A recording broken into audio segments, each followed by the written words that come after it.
Good morning ma'am. నాకొక question ఉంది. So, turmeric తింటే క్యాన్సర్ రాకుండా ఉంటుందా? ఈ మధ్య చాలా మంది అంటున్నారండి టర్మరిక్ వల్ల యాంటీ క్యాన్సర్ ప్రాపర్టీస్ ఉంటాయి. తింటే క్యాన్సర్ రాకుండా ప్రివెంట్ చేయొచ్చని.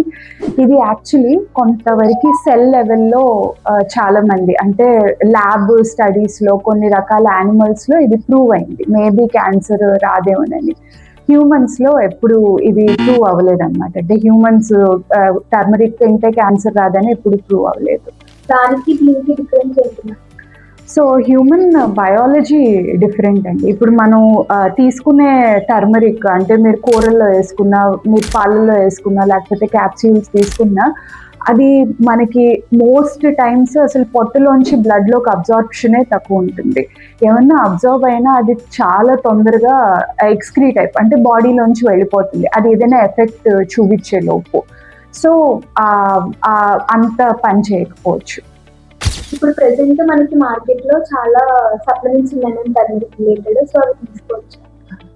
సో టర్మరిక్ సప్లిమెంట్స్ నిజంగానే చాలా ఉన్నాయి. దాని యాక్టివ్ ఫార్మ్ కర్క్యూమిన్ అని ఆ సప్లిమెంట్స్ చాలా హై క్వాంటిటీస్‌లో ఉన్నాయి. చాలా మంది మార్కెట్ చేస్తున్నారు.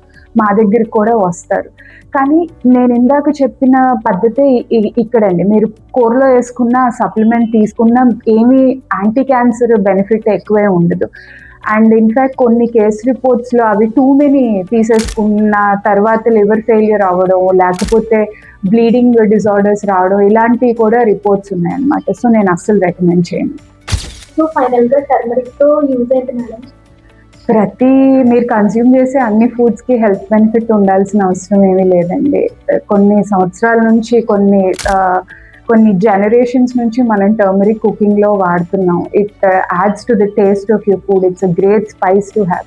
సో మీరు మామూలుగా ఇంట్లో వండుకునేటప్పుడు టర్మరిక్ ఎలా వాడతారో అలాగ వాడండి.